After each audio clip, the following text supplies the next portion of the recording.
Армысыздар менің тыңдармандарым. Жақсылықты бірге таратайық. Каналдың дамуына қолдау көрсетіп, лайк пен пікір қалдырыңыздаршы. Сіздердің әрбір ізгі амалдарыңыз еселеп сауап болып жазылсын. Талтыс. Күннің тас төбеге көтерілген шағы. Жатын бөлме іші шаңқай түстің өзінде ала көлеңкелі болып тұр. Оның үстіне кеше-кеште жабылған перделер де ашылмаған.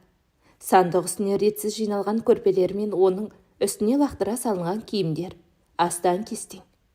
Айналды тізілген опадалап пен иіссуден көрінбейді. Ұйқыдан оянған Айнара төсектен тұрмай біраз жатты. Басы зіргілдеп барады. Мең-зең болып аунап жатты да қойды. Біраздан соң құлықсыз жан жағына қарап, ұйпа-тұйпа болған шашын төбесіне түйе салып, төсектен әзер түрегелді. Келіп тоңазытқышты ашып еді, көзіне тіске басар ештеңе ілінбеді. Келіп төсегіне қайта құлады. Өзінің көңілсіз тірлігі біреулер үшін көңілді көрінетін шығар. Бірақ өзі бұнда өмірден жалыққалы қашан. Алданатын бала да жоқ. Өзі балалар үйінде тәрбиеленген. Баратын туысқаны да жоқ. Жалғыз күйеуі ғана бар. Ол да көбіне бәйбішесінің үйінде болады. Әйелі мен балаларының жанында көбірек болып, бұның жанына аптасына 2 рет қана келіп қонып кетеді. Ел алдына шығып, қол ұстасып, той-топырлар да жанынан табылғанымен, әйтеуір айына 1 рет қала сыртына шығып, кейде Алматы, Астана аралап кететіндер тағы да бар. Өмір осылай болар деп, ол сонау интернетте жүргенде ойлады ма? Тәрбиеші Сәни апай үнемі сабаққа тәуір болған Айнараны қанаттандырып, сенен бірдеңе шығады, оқығаның дұрыс деп қолдап, қолынан келгенше дұрыс бағытта көрсетті. Балалар үйінен шыққан соң жасөспірімдер үйін мекендеген ол сабағын оқып қана тыныш жүре берер ме еді. Бірақ ол аяқ асты қазіргі күйеуі Сиыржанмен танысты. Өзі интернаттан шыққан оңды солды жөнді танып болмаған отбасы дегеннің не екенін қалай қалыптасатынын да ұқпайтын өрімдей қыз. Өзге еркектің қамқорлығына демде бас айналды да қалды. Ол кезде тым жас еді, балаң еді. Сабақтан шыққан Айнара жолай дүкенге ойда жоқта кіре салды. Әдемі бір қойын дәптерге көзі түсті. Алайын деп кассаға жақындағанда ақшасы жетпеді. Ала алмайтынын айтып шығып бара жатқаны сол еді. Артынан жүгіре жеткен бейтаныс жігіттің «Қарындасым, ала ғой» деген дауысы саңқ ете қалды. Бұрылып артына қарап еді, жаңа ғана өзі қызығып ала алмай кеткен қойын дәптерін қолына ұстатқан жігіт тұр. «Жоқ, рахмет, ала алмаймын». «Ештеңе етпейді, ала ғой». «Рахмет». «Қай жерде оқисың?» «Мына университетте оқимын». «Жатақханада тұрасың ба?» «Иә». Екеу ана-мынаны айтып жатақханаға қалай жеткенінде аңғармай қалды. Өзін Сержан деп таныстырған орта бойлы, тыңғышықтай деңіз қыр мұрынды жігіт Айнараның бала сынды қылықтарына қарап сүйсіне қарады. Өзін әжептәуір ересек көріп, қыздың әр сөзін байыппен тыңдап келеді. Айнараның сұңғақ бойы болмаса былайша балаң жүзі анау айтқан студентке де ұқсамайды. Оның өрілген келтелеу сары шашына көк көзі жарасы бақтыр. Ұзын кірпіктерін ұялғанда жиі қағады. Онысына қарап Сержан оны бала күніндегі қарындасының орыс қуыршағын ұқсатты. Әуелде Сержан неге екені белгісіз, отбасылы екенін жасырып қалды. Ара-тұра Айнараға жатақханаға келіп тұруды әдетке айналдырды. 5 жас үлкендігін пайдаланып, қамқор болып, үнемі көмектесіп жүретін. Айнарада жігітке кетері болмады. Тіпті кездесуге асық бола бастағандай, қыздың да өзіне деген көңілі барын аңғарған Сержан, кейін кеш болып жүрер деді ме, көктен түскендей етіп, бар сырын ақтара салды. «Айнара, менің саған айтар, айта алмаған, жасырған нәрсем бар. Сен ұнататыным рас, бірақ мен осыдан 3 жыл бұрын үйленгенмін. Жақында 2-ші балам дүниеге келеді». «Не? Неге жасырып келдің? Оны енді неге айтып тұрсың?» «Айнара, асықпай тұра тұр. Менің саған айтарым бар, сені бір көргеннен ұнаттым. Менің некелі жарым бол. екінші үйім қылып ұстап отыруға шамам жетеді. Жағдайым да бар, бос тұрған пәтерімді ал. Қаласаң атыңа да аударып беремін. Алаңсыз оқуыңды да оқисың, қарайласам. Жасөспірімдер үйінде қашанғы жүрмексің. Сержан, Құдай үшін, жалғастырмай-ақ қой, кет. Әйеліңмен дүниеге келетін балаңнан елсаңшы. Өзім жетім өстім, енді біреудің жетім болғанына себепші болғым келмейді. Бұндай сөздердің аузынан қалай шығып жатқанын ол өзі аңғармады. Әйтеуір айтып жатыр. Кеудесіне тығылған өксік тамағын қырып барады. Сен асықпа, ойлан, мен қыстамаймын. Некемізді қидырсам туысқандарымен әйелмен жасыратын ниетім жоқ. Ойланшы. Ойланатын түк жоқ. Бар. Айнара қиналып біраз жүрді. Сержанға кәдімгідей бауыр басып қалған еді. Тіпті оңашада жылап алатын. Бір сенбіде әдейілеп апайы Санияға келіп барын баяндады. Айнара, әйтеуір тиіспеді ме? Бәрі дұрыс пе? Иә, бәрі дұрыс. Қолымнан да ұстамады, некелесейік, үйімде тұрасың. Қамқор боламын, отбасымнан жасырмаймын дейді. Бұл қалай сонда? Иә, мен де түсіне алмай отырмын. Жолама, басың жас, талай жігіт кездеседі әлі. Қайтасың оны, ұмыт деді. Айнара үшін ұмыт дей салу оңай еді. Ұмыту қиынға соқты. Жиі іздеп қоңырауын күтіп, кейде өзі қоңырау шалғысы кеп, біраз әуреге түсті. Арада бірнеше айлар өткенде бұның соңғы шешімін сұрап, Сержан тағы да келді. Қарсыласып өз дегенінен қайтпаған Айнара, енді келме. Неге қаша бересің? Егер мені сәлде болса ұнатсаң ойланшы. Менен зиян көрмейсің. Қарайласамын. Әйелім қарсы болмайды, менен қамқорлық пен жақсылық қана көресің. Рас айтам деді. Ол біраз жалынды жалпайды. Бірақ онысынан түк шықпаған соң амал жоқ кетті. Қанша іші қалап тұрса да Айнара да оған қал демеді. Арада ай өтпей Айнара құрбысы екеуі сатушы болып дүкенге орналасты. Бұрынғыдай сенері жоқ. Ондағысы күнделікті тамағы мен киім кешегіне өзі ақша таппақ ниет еді. Басында жептеуір табыс тауып, біраз қаражатқа кенелгенмен, кейін тауар саны толмай, жұмыстың 3-ші айында жалақы алмақ түгілі керісінше, қос құрбы өздері дүкенге қарыз болып шықты. Жас қыздар бұның қалай болғанында болжап білмеді. Ақыры ақшаны қайдан табарларын білмей бастарын тауға ұрып тасқа соқты. Ақылдасар адамы жоқ, амал жоқ. Айнара Сержанға хабар берді.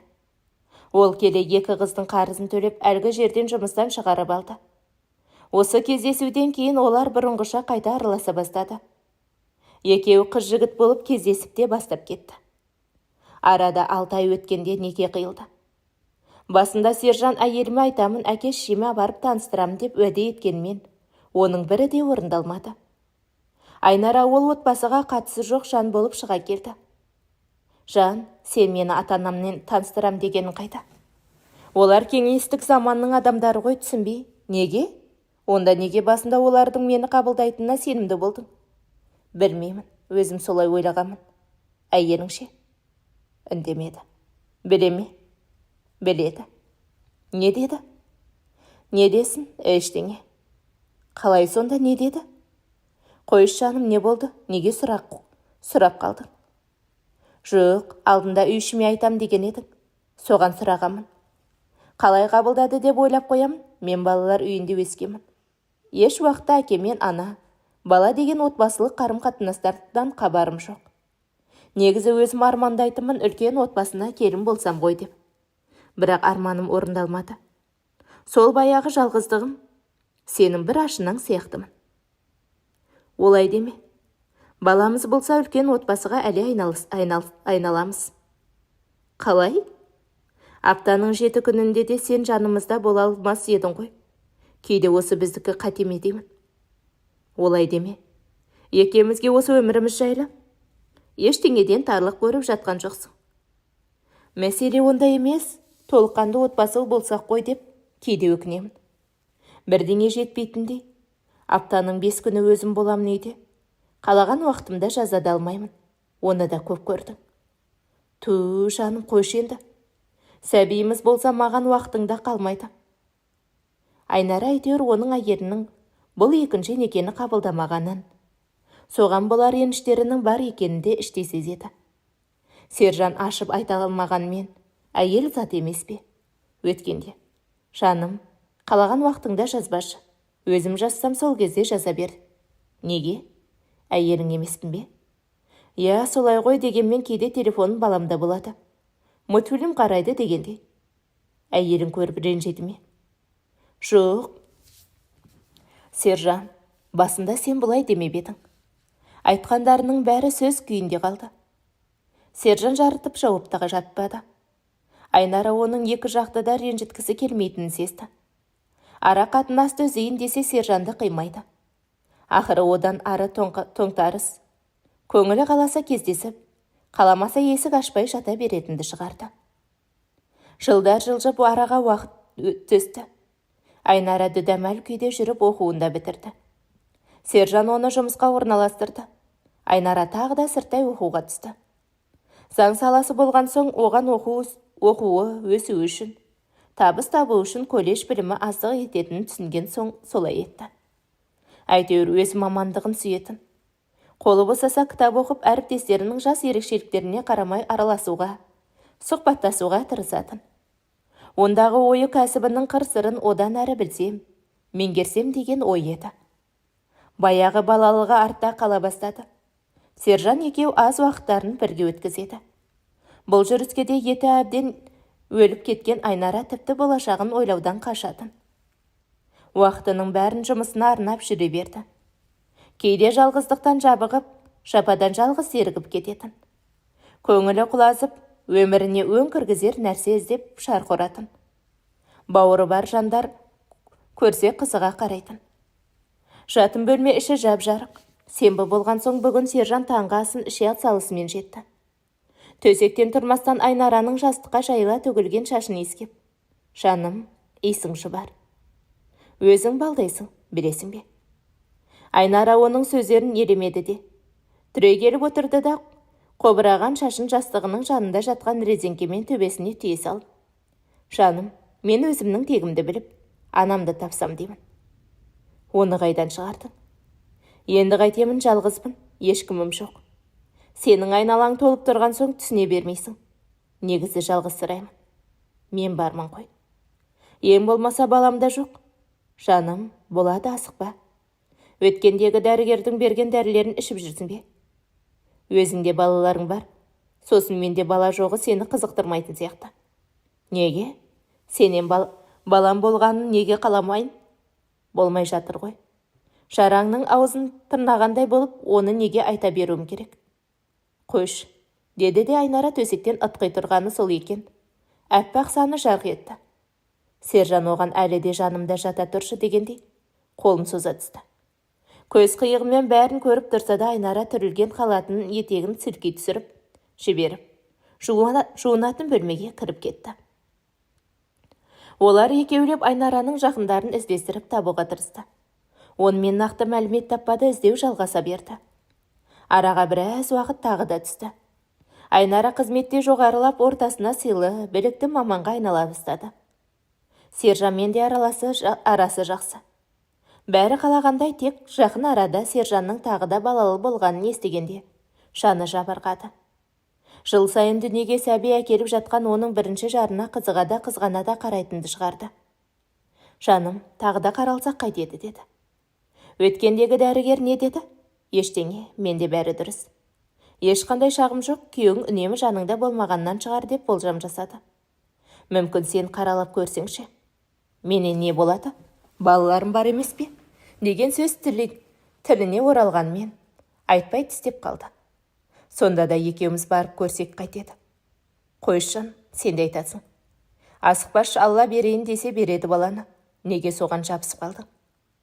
Бір түйе баланың тырнағына зар болып, мен құсап отырсаң көрер едім. Мен осылай тығылып қашанғы жүре беремін. Ол екі қолын жайып, жан-жағын көрсетті. Сержан әңгіменің қайда барып тірелерін болжап тұр. Айнара, қойшы. Менді ренжітем деп ойламайсың ба? Мені де түсін, менікі не өмір. Я балам жоқ, я күйеуім жоқ. Таңның атысы, күннің батысы тек жұмыс, жалықтым.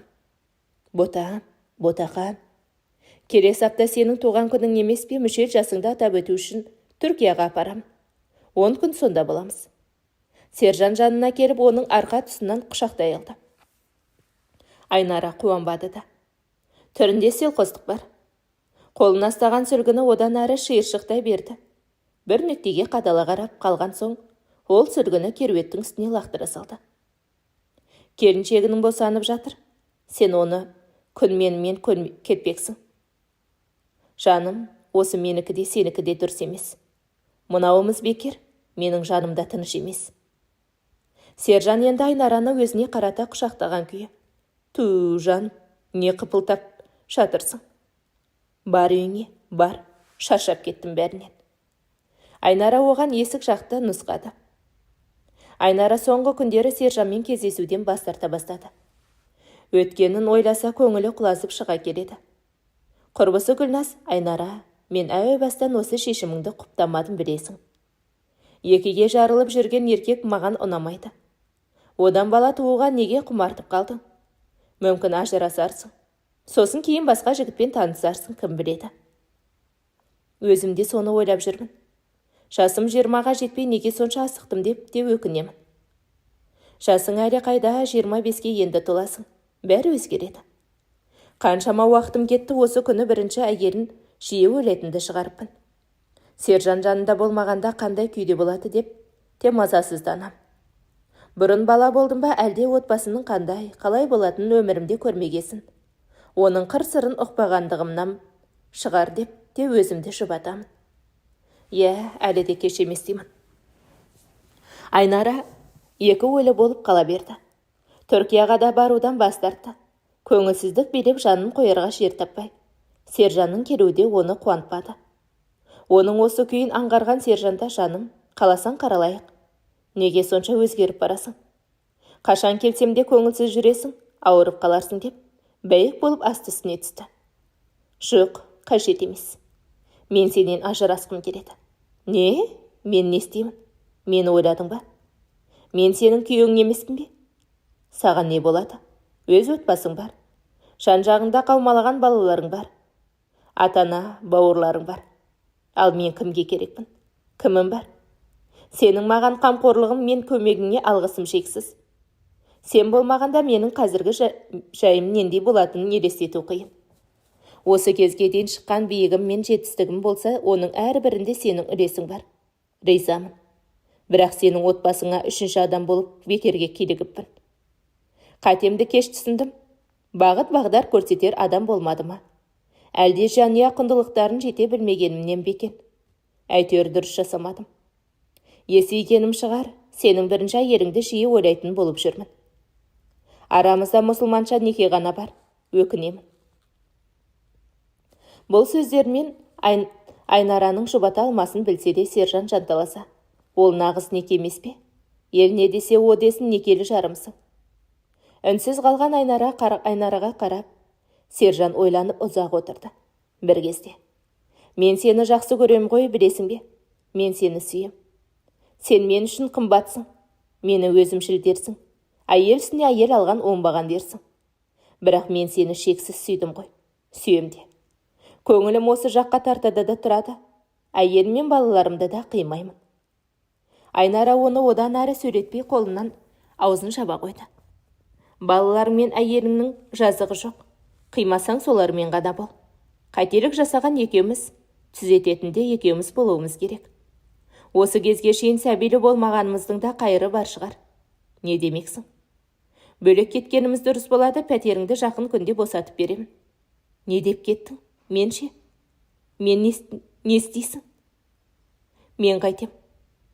Сен үшін оңай ма бәрі? Мен үшін оңай болып тұрған жоқ. Бірақ мені де түсін. Толық отбасы болғым келеді. Онсыз да мына жалғанда жападан жалғызбын. Үлкен отбасына келін болсам, айналам көп болса деп армандап едім. Сонда не істе дейсің маған? Үн-түнсіз кете берем бе? Түк болмағандай жүре береміз бе? Бәрін шешіп қойған екенсің, айт. Әрі қарай маған қалай өмір сүру керек екенін де білетін шығарсың. Сержан, Не сержан? Бір рет болса да қолыңды қағып бетіңе жел болып келген жоқпын. Ауыр сөзді айтпаппын. Соның бәрі неге деп ойлайсың? Менің мінезімнің кереметтігінен деп ойлайсың ба? Сені сүйгендіктен. Сенімен бірге болған аз уақытыма да қанағат тұтып жүріп келдім. Енді содан айырмақсың ба? Сержан орнынан тұра сала киінуге ыңғайланды. Оған ешкім тоқта демеді. Айнара басы қатып отырған жерінде мәңгіріп отырды да қойды. Сержанды қимайды да, ақылына салса қазір-ақ өткен күндердің парағын қайта ашпайтындай етіп жауып та тастағысы келеді. Оның ойын тарс етіп, жабылған есік дауысы бөлік жіберді. Дүние байсал, тартқан қоңыр көз. Сәулесін емене төккен күнде селқос. Біресе көңілдене қылаң біресе бұйығы. Көрпе астына тығылған өкпелегіш баладай. Ауада салқын леп бар. Айнала маужыраңқы. Үзілген жапырақтар ағаштардың айналасына төселген сарғыш кілемде шәйіліп тұр. Өп еткен жел болса бетіндегі жеңілдері желпілдеп, аударылып түседі. Айнара жұмысына әлі отыр.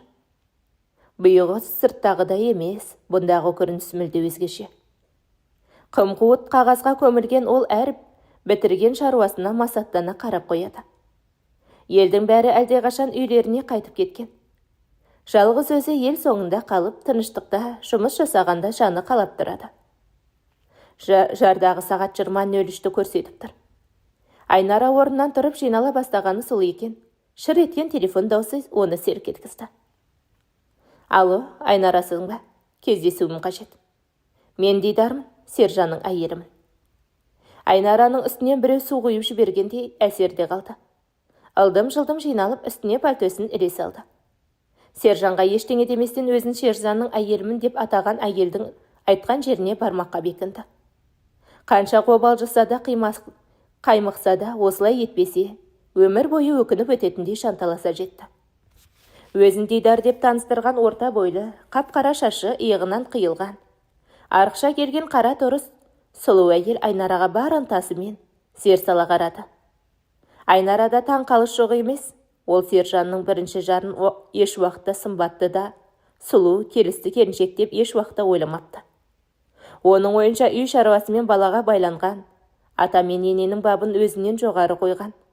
Нағыз үй бекесі деп топшылайтын. Екеуінің де ауыздарын құм құйылғандай. Қысқа ғана амандық сұрасулардан соң, олар үнсіз отырып қалды. Айнара алдында тұрған тәрелкені ары қозғап, бері қозғап, жүзін төмен салды. Ішінен неге Сержанды қызғанып, бір ұры шығармағанын түсінгендей. Өйткені өзіне тым сенімді әйел еді. Аз үнсіздіктен соң, не айтқыңыз келді? Не үшін шақырдыңыз? Ол дөңгеленген қос жанарын төңкере қарап, керіле, сәл күте тұр. Ол телефонының сағатына қарағыштап, есік жаққа қарап әлде кімді күткенде көрінді. Арқасын сырт беріп, отырған Айнара Сержанды жанына келіп қалғанда бірақ көрді. Таңғалғаны соншалық орнынан атып тұрды. Сержан. Бұларың не? Дидар, мені неге шақырдың? Отыр, жайғас. Неге шошисың? Айнара төмен салған жүзін жоғары көтер алмады. Екеуінің де бетіне қарағысы жоқ. Алдында үлдемен білдеге оранып, маңғаздана отырған Дидардың да мысы басып бара жатқандай. Тағы да сөз тізгінін өзіне алған Сержан. Не болды? Осылай үш-бұрыш болып қашанғы жүреміз? Дидар сұрулы жүзбен алдымен күйеуіне қарады. Қаншама уақыт болды, не жүріс? Осы күні балаларың сені көруден қалып барады. Үлкені есім біледі, арасында сені сұрайды. Мен не дейін? Тоқалына түнеуге кетті дейін бе? Мен тоқал емеспін. Айнара тоқал деген сөздің жанына ауыр тигенін сездіріп ақ қойды. Енді кімсің? Мен сіздің күйеуіңіздің екінші әйелімін. Біздің некеміз қиылған екіншімін. Айнара суға кеткен тал қармайдының кермен әйтеуір бірдеңелерді айтқан көрінеді. Әр нәрсені өз атауымен атайық. Егер еркек ажырасып кетіп бірінші әйелмен байланысын мүлде үзген соң екінші рет үйленсе, онда екінші үйленген әйелі болады. Ал сіз сияқты әйел үстіне әйел болып тиіп отырса, оны қазақта тоқал деп айтайды. Оған неге шамданасыз? Адам нәрсенің атауымен емес, жап-жас болып, сол атты емденгеніне арлану керек. Ол үшін шақырғаным жоқ. Мен әу бастан тоғалдықты қолдамадым да. Күйеуімнің қалауы болған соң қарсыда бола алмадым. Дүниеге сәби әкелесің бе деп күттім, бірақ болмады. Енді бұл қатынасты жалғастыра берудің қажеті жоқ деп ойлаймын. Деді біресе сенге, біресе сізге көшкен Дидар. Дидар, не деп кеттің? Баланың не қатысы бар? Қатысыз неге жоқ? Сен бұған некелесерде ұрпағымды көбейткім келеді. Әкем жалғыз, мен жалғызбын деп едің ғой. Мақсат сол екен. Ол ойыңды орындалмаса, енді бұл әйелдің не керегі бар? Айнара бұл сөздерді естіп одан ары отырудың жөні жоқ екенін білді. Селейіп қашанғы отырмақ, орнынан атып түрегелді. Көзінен ытқыған жасты сүртуге де шамасы жоқ. Жылап келеді. Артына қарап біреу жетіп келіп ұстап алардай ышқынады. Үйге келген соң 1 минутта аялдамастан заттарын жинап кірісіп кетті. Бір жағынан кеудесін үнемі құрсауда ұстаған белгісіз күш ақырында босатып жатқандай. Еркіндікке жібергендей жеңілдеп барады. Тілдей хатпен кілтті көршіге қалдырып ол. Сол кеште ақ ол пәтерді босатып кете барды. Есін далаға шыққан соң бірақ жинады. Есік алдында жан-жағына қарап, аз-кем тұрды да жұмыстас құрбысы Фаризаға қоңырау шалды. Олар танысықтарына көп болмаса да құрбы болып үлгерген еді. Көлігімен келуін өтінді, енді қайда барасың деді. Баяғы көшпелі қазақтардай дәстүрін жалғап бастаймын. Ол құрбысына қарап қалжыңдаған болды. Баяғыдай осылай етуің керек еді деді. Соны айтамын. Шіпсіз байланып жүре беріппін.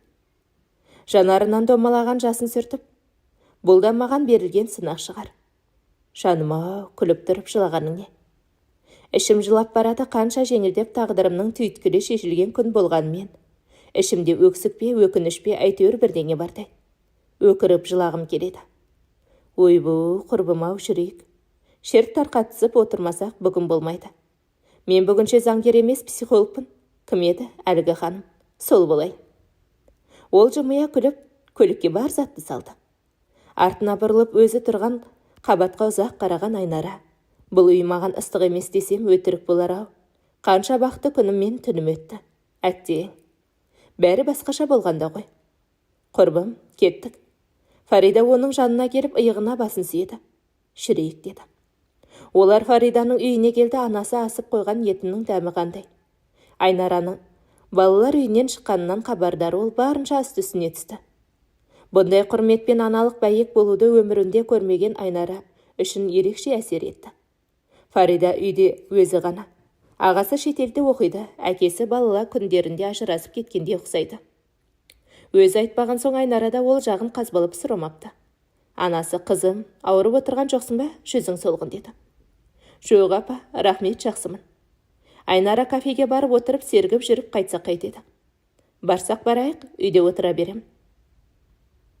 Тіпті басылып қалыппын. Бұрыннан да аса қыдыруға жоқ едім, Сержанға тұрмысқа шыққалы тіпті үйден шықпайтымын. Олай болса кеттік. Қос құрбы әуелі көлікпен қаланы аралады. Әдемі әуеннің ырғағына балқып, Айнара неше түрлі ойға батты.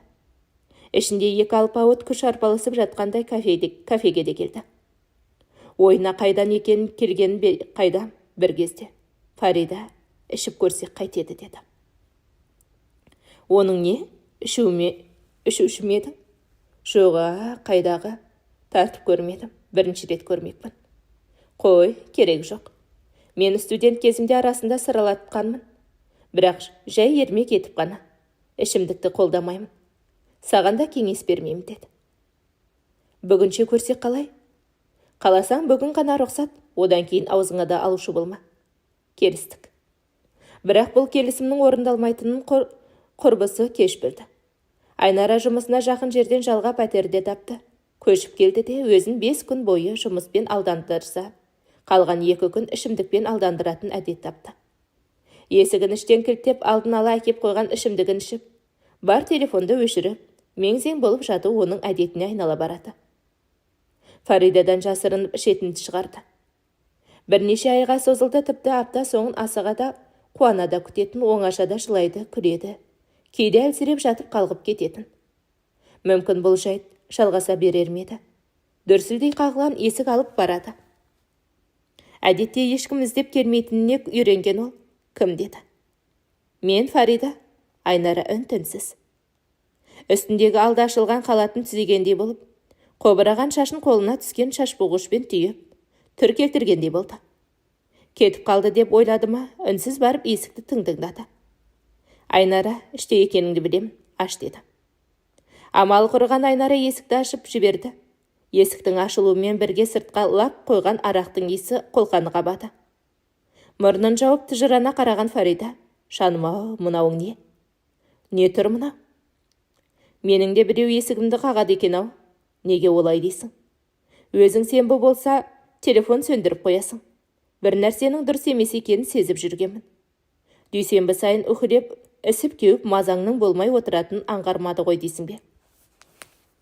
Шаным, құрбым, сіздің заң саласында неше түрлі адамдармен қоян-қалтық араласып жүргеніңізді ұмытып кетіппін. Айып етпеңіз. Сізден бірдеңе жасыру мүмкін бе? Айнара көкірегіне қолын қойып кешірім сұрағанда ишарат жасап, күлді де. Жерге қабырғаны арқасымен сыза отыра кетті. Ботам-ау, сен сондай жақсы қызсың. Өміріңді құртқаныңды қаламаймын. Жап-жас болып не көрінді? Жас болғанмен мен өз тағдырымды ешкімге телемес едім. Әкем мен анамның кім екенінде хабарым жоқ. Бауырларым бар ма, жоқ па, мен өзі кіммін? Мен кімге керекпін? Отбасы туысқан дегеннің не екенін де білмеймін. Ең ақыры өткенде сенің үйіңе барғанда өзімді дастархан басында ұстаудың да білмейді екенмін. Сержан мені барыммен қабылдады. Менің кей қылықтарымды байқаса да байқамағында кейіп танытатын. Менің асыға аптыға тамақтанғанымды көргенде, шаным, асықпа. Алдыңдағы тамақты асықпай ішу керек. Асқазаныңды ауыртасың деп, көңіліме де тимей, ұялтпай ғана ескертіп қоятын. Көп нәрсені мен Сержаннан үйрендім. Үйде өскен балалар үшін мүмкін күлкілі көрінетін шығар, бірақ мен үшін көшеде балмұздақ жеп, жай ғана жүрудің өзі басында ерекше әсерлі еді. Сенің анаңа қатты қызықтым, қадірін біл. Менің де алдымнан біреу тәтті ас дайындап, маңдайымнан сүйіп қарсы алса ғой. Ол тағы да жылады, оның үстіне мастығы да бар. Фарида оны құшақтап, басынан сипап отырды да қойды. Не деп басу айтарын да білмейді. Қолынан келгені осы ғана екеуі құшақтасып біраз отырды. Бір кезде Айнара жуынуға кіріссе, Фарида үйге кіріп тамақ пісірді. Қос құрбы өткен-көткен нәрселерін айтып, шер тарқатысты. Сержанға қалай тап болдың? Ой, ол ұзақ әңгіме деді. Айнара оған барынша қысқа нұсқа баяндағандай болды. Соңғы кездесуден кейін келді ме? Жоқ, мен оның пәтерінен кетіп қалдым. Содан кейін көруден аманмын. Жұмысыма да келмеді. Әйелі негізі өзіне сенімді, мінезді әйел екені көрініп тұр деді. Онда ол қалай күйеуіне екінші әйел алуға рұқсат беріп жүр? Білмеймін соны. Өзім де таң қалдым. Түсінсем бұйырмасын, адамдар әр түрлі ғой, қатып қалған қағида бар ма? Осы келістен кейін әр жұма күні кешкі Айнара Фарида өз үйіне алып кететін шығарды. Анаңнан ұят бармайым десе, жоқ, ұяты жоқ, барасың. Өйткені бүгін анамның туған күні. Бүгінше 3 қыз болып дастархан жасап отырамыз. Ертең сенбі анам құрбыларымен тойламақ. Бүгін сені қалайда алып кел деп айтты. Солай ма? Онда әрине барамын. Ол кешке сыйлығымен гүлін алып Фариданың үйіне де жетті. Әдемі отырыс болды. Ақ тілекте ақтарылды. Әңгімеде айтылды. Айнара, қызым, мына құрбыңа айтсаңшы, жігіті жоқ. Осы қыз отырып қалмаса деп қорқам деді. Апа, уайымдамаңыз, жас қой, күйеуге беріп қайтесіз. Қой, уақыттарың өтіп барады. Мына түрлермен күйеусіз қалмаңдар. Олар жамырай күлді. Сенде жақсы адам кездесе тұрмыс құр. Қос-қос ұзатып, қос-қостан сақина тағып отырмайын ба? Сені де өзім ұзатам, көрде тұр деді. Дастарханға еттің әкелінгені сол еді, есік қоңырауы шыр етті. Бәрі кім болуы мүмкін дегендей бір-біріне қарасты. Бізге тұрмысқа шық деп отырғанда, Ақбоз атты Ханзада сізге келіп тұрмасын деді. Қой, қайда Ханзада? Бар, есікті аша қой. Келген Фариданың ағасы Данияр екен. Данияр, құлыным, қайдан жүрсің? Бір құшақ гүлін анасына ұсынып жатып, анашым, туған күніңмен, аман жүрші әрқашан деді. Рахмет, құлыным. Фарида да ағасының мойнына асылып, біздің шетелдік жігіт не деген романтика? дәл уақытында келдің деді. Енді бұл мен ғой деді. Олардың бір-біріне деген сүйіспеншілік пен сыйластықтарына қарап қызығып тұрған Айнараға Данияр басын изеп сәлем деді. Сәлеметсіз бе? Дани, танысып қой, бұл менің құрбым. Олар қол алысып өз есімдері айтысты. Кеш ары қарай жалғасты. Даниярдың ара тұра Айнараға ұрлана қарағаны отырғандарды аңғармай қалмады. Ас үйге шай шығаруға келгенде Фарида Айнара, ағамның қарағанын байқадың ба деді. Қойш, байқамадым. Адам болған соң қарайды да. Ай, жай қарас емес ау. Ол сұқ саусағын кезеп қояды. Қайдағын айтасың? Кеш соң Айнараны Фаридан үйіне жеткізіп салды. Қонып кететін адамсың ғой. Қой, ят қой, өзім ертең асықпай ұйықтайын дегенмін ғой. Ой, ұйқы басымай. Олар кеткен соң Данияр, анашым, Айнара сүйкімді қыз екен. Сабырлы көрінеді. Я, жақсы қыз. Басынан көп нәрсе өткенге ұқсайды. Неге олай дедіңіз? Жап-жас қой. Я, жас, балалар үйінде тәрбиеленген, колледжде оқып жүргенде тұрмысқа шыққан. Онымен жақында ажырасты. Бөпесі бар ма? Жоқ. Не үшін ажырасты екен білмейсіз бе? Күйеуінің екінші некесі болған ба? Сондай бірдеңе. Неге сұрап қалдың? Ұнатып қалған сияқтысың ғой. Я, ұнаған рас. Тағдыры ауырлау екен. Егер мен Айнарамен жарасып, отбасы құрсам, соны алам деп жатсам, қалай қарар едіңіз? Енді бірдеңе деу қиын ғой. Алдымен ол сені қабылдай ма, қабылдамай ма? Қайда? Тап менің пікірімді білгің келсе, қарсы болмас едім. Кім? Кейін ажырасам деп тұрмысқа шығады дейсің. Өзімнің де басымнан өтті емес пе? Мен әкелерінен ажырасқан соң, бар ғұмырымды сендерге арнадым.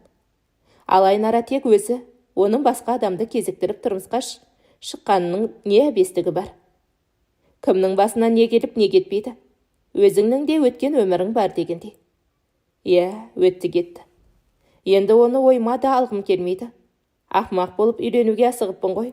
Қазір ойласам неге үйленгенмін деп өкінемін. Мені дер кезінде шетелге жіберіпсіздер. Оқуым бітсе елге оралғым келеді. Асықпасаң қайтеді? Жоқ, анашым. Мен оны ұмыттым. Жүрегім бос. Жаңадан қайтадан бастасам деймін. Ана мен бала болып олар ұзақ сырласты. Осы таныстықтан соң Данияр Айнарамен араласа бастады. Айнараға да Даниярдың өзін ұстауы мен сөйлеген сөзі ұнайтын.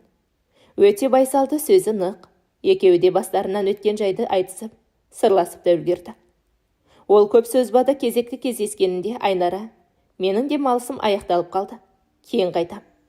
Осы жазда түгел оқуымды аяқтап, елге оралсам деймін. Рас, сені бір көргеннен ұнаттым. Екеуміз де жас бала емеспіз, азды көпті өмір көрдік. Менің қалыңдығым болғаныңды қалаймын.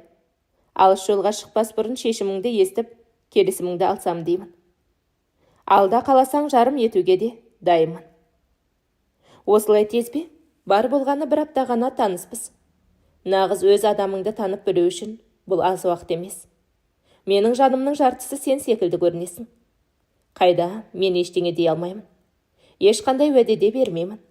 Бір рет аузым күйген адамның жанымның жарасы әлі жазылмады. Сондықтан жаңа қадамға маған әлі ерте, уақыт көрсете жатар. Айнара ештеңені бүкпестен басын ашып алды. Құрда мелендіргісі де жоқ. Данияр оқуына кетсе, Айнара әдеттегіше жұмысын жағалап жүріп жатыр. Заманның ағымына сай желінің дүрлеп тұрған шағы емес пе? Күніге жазысып, бейне қоңыраулар шалысып, біраз таныс-біліс болған соң жалғаса берді. Айнара мен анасы қуанып жүр. Айнара жақсы қыз, Даниярға жақсы жар болады. Я, қызым, солай болғанын тілейміз ғой. Даниярда ерте үйленіп, өмірін құртпағанда ғой, депті ойлаймын. Сол бір қызға қайдан тап болды десекші? Болар іс болды. Айнара да өмір көрді. Түсінді. Бәлкім жақсы отбасы болып кетер. Айнара әдетінше жұмысынан шығып аялдамаға қарай бет алды. Жанынан зулай өткен көліктер оның көңілін бөлгісі келгендей. Жанына жақындай түсе дауыстарын одан сайын үдете келіп, өз ойымен келе жатқан ол автобус нөмірін қарамаққа бұрылғаны сол екен. Алдында тұрған сержанды көрді. Шорт бұрылып, кері кетпек болғанымен онысынан түк шықпады. Жанына жеделдете жеткен ол, жаным, тоқташы, неге қашасың деді. Сержан, үпілген адамсың. Мен бәрін түсіндім. менікі қате болыпты, кешір мені. Бәрін доғарайық, өткенде сөйлестік емес пе, неге келдің деді. Айнара, сен өткенде кетіп қалғаннан кейін мүмкін осы шешім дұрыс шығар деп мен де өзімді тоқтатқанмын. Сенің бағыңды байлап жүрмін деп те ойладым. Дұрыс адам кезіксе бәлкім толыққанды отбасы болып, өзің қалағандай жанұя жылылығымен бөленерсің бе деп тіледім. Түсінгеніңе рахмет. Ана пәтерді саған қалдырғым келеді. Жоқ, рахмет, ала алмаймын. Керегі жоқ. Ол үйге еш еңбегім сіңбеді. Ол сенікі, сенің балаларыңдығы. Ала алмаймын. Ниетіңе рахмет. Бақытты бол, саған бәрі үшін рахмет, енді келме. Айнара жанарына келіп қалған жасты көрсетпеу үшін жүзін көлегейлеп теріс бұрылды. Қош бол. Сержанға да оңай болып тұрмағанын діріл аралас дауысы аңғартқандай. Қанша жанына батқан ауыр зілі болса да амал жоқ. Айнара кете берді. Ескі парақты түгел жауып, Айнара жаңа қадамдар жасады. Өз-өзін іштей қажай берудің пайдасы жоғын ұқты да, есіне салар естелігі көп болса да бәрін ұмытуға тырысты. Даниярмен сөйлесіп хабар алысып тұрды. Сол баяғы жұмысымен үйінің арасы. Қолы босаса кітап оқып немесе желіде отыратын әдеті.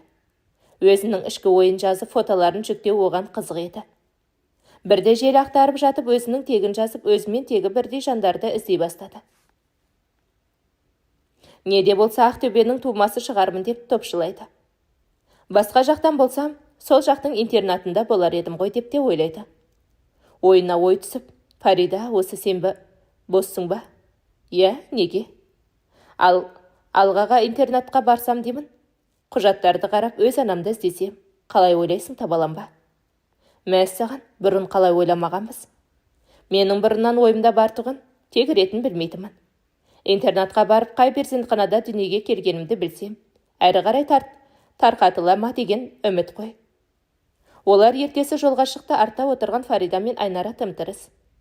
Алда отырған үлкен кісі ғана жолдың кедір бұдырына көңкілдеп, билікті кінәлап келеді.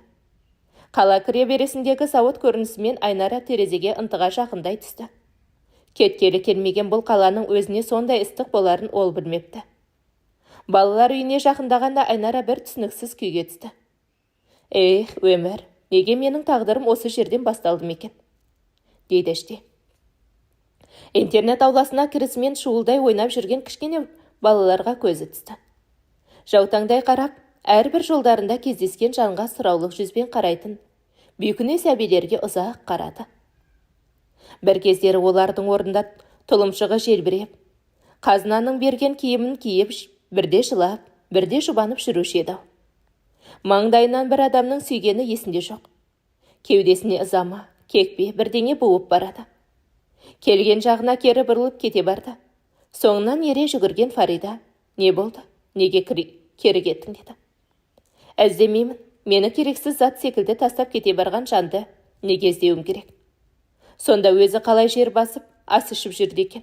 Айтшы, қойшы жаным, болар іс болды ғой, өстің, адам болдың. Бәрі артта қалды. Неге? Неге мен? Анау жүрген балалар секілді мен де жүрдім. Не үшін? Керек болмасам мені неге туды? Менің сәтсіз өмірімнің түп тамыры осы жерден бастау алған жоқ па? Маған бағыт-бағдар беріп, жөн сілтейтін адамым. Анам болуы керек емес педі. Кетейік бұл жерден. Айнара келіп тұрмыз ғой, кірейік. Қолда бар мәліметті алайық. Жоқ, қажеті жоқ. Маған да енді ондай ананың қажеті жоқ. Ренішім де жоқ, өкпем де жоқ, айтар сөзім де жоқ. Жүр деді. Жақсы, қалауың білсін. Фарида да кері бұрылды жүре сөйлеп. Айнара, сен мықты күйзеліп жүрсің. Мынауың жарамайды, болды, енді өзіңді қолға ал. Бәрі үстісіне болып кетті. Өткенде сержанды көрдім. Қоштасып бір жола кетті. Енді не ойың бар? Не ойым болсын ештеңе, енді бір-бірімізді көрмейміз, бәрі бітті. Осылай Айнара интернетқа барып тұрып, кері қайтты. Көңілсіз болып үйіне жетті Фарида. Айнара, мен саған ас дайындайын. Сен мына жерлерді жиыстыр деп шашылған киімдерді көрсетті. Бәрі дұрыс болады, рахмет құрбым. Жанында сен болмағанда қайтерем. Сен менің сіңлім дейсің, әлде апамдайсың ба? Екеуі күлген болды. Құрдаспыз ғой? Мен анама үнемі жалғыз қызбын. Неге сіңлім болмады деп шағымданушым. Құдай сені маған берді, қос құрбы құшақтаса кетті. Мүмкін жеңген болып қаларсың, онда нағыз әпке сіңлі боламыз. Қайдам, Даниярға басқа қыз керек шығар. Мен оған тең емес секілдімін. Неге олай дейсің? Олай деме. Өзім қысылып жүрмін, анаңнан да ұялдым. Қой, анам қолдап отыр. Даниярдың да бір ауызы күйді ғой. Иә, айтқан. Әйтеуір араларында бала жоқ, ол кезде тым жас болды. Асығыстық жасап үйренді, кейін тұра алмады. Солай. Сен бізге алаң болма, өзіңнің жүрегіңді тыңда. Қаламасаң, ұнатпасаң зорлық жоқ, ал егер қалап тұрсаң, біз тек сені қолдаймыз. Ағам жаман жігіт емес негізі. Иә, байқадым. Айнараның туған күні де жетті. Өзі бұл күнді аса ұнатпаса да соңғы кезде атап өтетін болып жүр. Жұмысына келген беті сол еді, әріптестері құттықтап қаумаласты. Ол үстел үстіндегі қып-қызыл раушанға көзі түсіп, мынау кімнен деді. Сізге күйеу жігіттен болар? Гүлдің жанына келіп, оралуының сыртына қыстырылған қатты оқығанда барып білді. Даниярдан екен. Айнараның жүрегіне бір түсініксіз жылылық ұялағандай. Күні бойы әлгі гүлге қарап қуанып жүрді. Өзін бір жеңіл сезініп, жанына жылу сыйлаған тілде хатты қайталап оқи бергісі келеді. Ол іштей Даниярды барымен қабылдап, жанына жақын тарта бастағанын ұқты. Сырлаған уақыт атқан таңмен, батқан күнмен санаспастан сырлап жатқандай. Көгілдір көктемді шетке ығыстыра жайдары жазда келіпке жетті. Ағаштар жап-жасыл түске толығымен боялып, төбеден шақырая түскен күн сәулесіне еркелей тербеледі. Араны жақындатқан желі беттеріндегі хаттар толастап, Данияр да ерге жетті. Жетісімен Айнараны көруге асықты, кездесті де. Сыйлығымен қоса сақинасы да бар екен. Ұсыныс жасап та үлгерді. Шақын араласып көрсек қайтеді, таныстығымыз аз секілді деді. Неге? Мен сені танып білдім. Желі арқылы сырласып көп нәрсені ұқтым. Керісінше уақыт созбай үйленіп, үй болғанымыз дұрыс сияқты деді. Мен сені сүйем. Өмірімді тек сенімен байланыстырғым келеді. Өмірлік серігім бол, деді. Айнара ұзақ ойландық, қайсы әрекеті дұрыс екенін болжайды. Іштей жүрексінеді де, ешкімге айтпаса да ішкі ойы сәбелі болмасам ше деген қорқынышы да жоқ емес. Бірақ оны сыртына шығарып айтуға батпады. Әрі ойланып, бері ойланып, ол Даниярдың ұсынысын қабылдады. Даниярдың анасы қуанып жүр, тамызда өтетін той қамына кірісті. Алыс жақын туысы туғаннан басып қосылған әдемі тойда болып кетті. Айнара бұл жолы Даниярдың босағасына Фариданың құрбысы емес, ақ жаулық салған келін боп аттанды. Даниярдың анасы оның маңдайынан сүйіп, енді менде 3 бала, мен қандай бақыттымын деді. Ал сізді анашым деп атайын, сіз менің анамсыз деді. Айнара көзіне жас алды, көңілі босап кетті. Даниярға жақсы жар, сізге жақсы келін бола алсам арманым жоқ. Енді менің отбасым бар, шүкір дей берді. Айнара келіндік өмірді бастап та кетті. Үймен жұмысты барынша қатар алып жүруге тырысып ақ жүр. Бәрінен Фарида қыз емес, қыз мәс. Енді құрбысы жанында Фари әлгі аққұба жігіт қайда кетті. Соңғы кезде айтпай кеттің деді. Сен ғой тұрмысқа шығып өзінше болып, менімен шаруаң болмай кеткен. Ол күліп жеңгесінің жүзіне жұмбақтай қарады. Жаңалық бар ма не? Әзір құпия. Жақында айтатын боламын. Арада 2 ай өткенде Айнара ас іше алмай асханаға кіргеннен лоқсыды. Жанындағы жұмыстасы Айнара, Албан қызы, сіз жүкті емессіз бе деді. Қой жоға, Айнара, Айнұр айтқаннан кейін барып ойлана бастады. Расымен қуана түсті де дереу ішінен мүмкін емес деп, қорқынышты да бас көтереді. Ол бұл жолы жұмыстан ерте шықты, дәріханаға соқты. Неде болса таңертең білетін боламын деп қобалжып келеді. Даниярға ештеңе демеді, таңды қобалжып әзер атырды. Үміті расталып, ол қуаныштан жылап жіберді.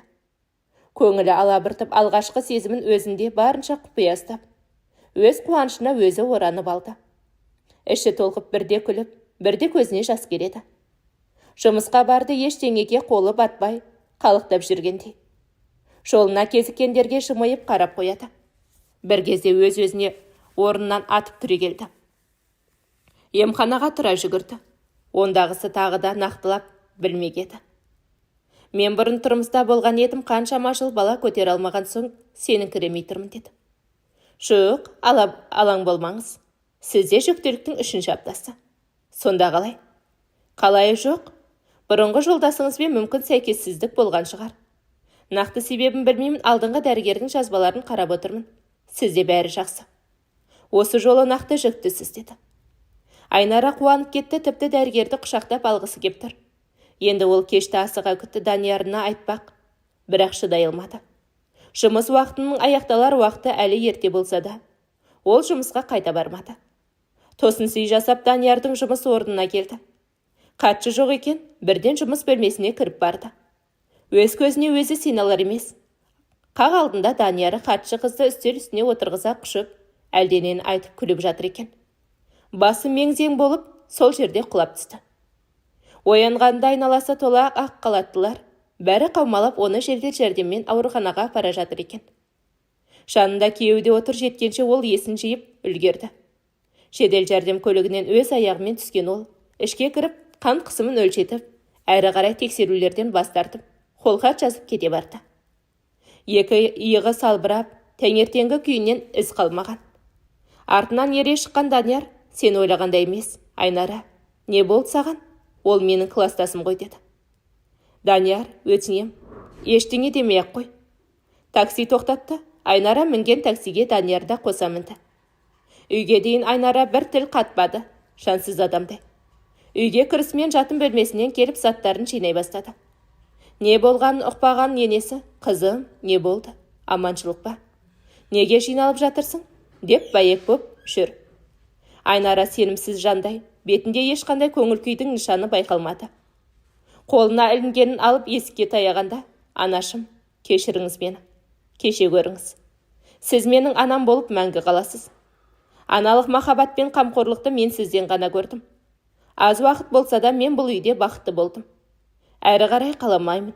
Кешіріңіз деді де, есіктен шығып жіберді. Данияр, не істеп тұрсың? Неге үндемейсің деді. Неге үндемейсің? Келін неге кетті деді. Мен кінәлі. Не болды? Қыстамаңыз. Данияр бөлмесіне кіріп есігін тарс жапты. Шарасыз ана Фаридаға қоңырау шалды. Бұл уақытта Айнара заттарымен сыртқы есік алдында тұр. Тағы да жалғыз. Тағы да мына дүниенің ең сорлысы секілді үйсіз-күйсіз далада қалды. Кімге хабарласпақ? Ойлануға да мұршасы жоқ. Әйтеуір чемоданын сүйретіп кетіп барады. Тағы да пәтер жалдау, тағы да жалғыздық. Ол үйден кеткен соң келесі күні Фарида келді. Сендерге не болған? Данияр да үнсіз, ештеңе айтпады. Фари, Даниярдың кеше жұмысына барғанмын. Ол хатшы қызды алдына алып құшып отыр екен. Мен бір жола кеттім. Сендерге өкпем жоқ, бірақ Даниярға деген сенімімнің құлпаршасы шықты. Одан әрі бірге бола алмаймыз. Кешіріңдер. Өз көзіммен көрген нәрсені кешір алмаймын. Фарида ештеңе дей алмады. Жылы қоштасып кете барды. Осыдан кейін Айнара бір күнде өз еркімен жұмыстан кетті. Оған себеп жүкті екенін жасыру мақсаты еді. Фарида көрмесек дейді. Ақыры басқа жерге жұмысқа тұрды. Декреттік демалысқа шейін амалдап жұмыс жасамақ. Бала дүниеге келсе, өз үйінің жоқтығы да жанына батады. Қайтсем де өз үй алуым керек деп барын салды. Бірақ оған бастапқы жарнаны төлеуге де ақшасы жетпеді. Уақыт сырлап арада 7 ай өтті. Жүктілігіне де 8 ай. Үйден көп шықпайтын ол бір күні есік алдындағы дүкенге шыққан еді. Алдынан Сержанның шыға кеткені. Айнара, қалайсың? Осында тұрып жатырсың ба деді. Иә, өзің қалайсың? Тұрмысқа шыққансың ба? Иә. Ол қипақтап жан-жағына қарап кеткісі келмей біраз айналсоқтады. Айнара тез қоштасып үйіне қарай кетті. Келесі күні Сержанды тағы да көрді. Бұл жолы ол есігін өзі қақты. Қайдан жүрсің деді Айнара. Саған келдім. Тез кет, күйеуім келеді.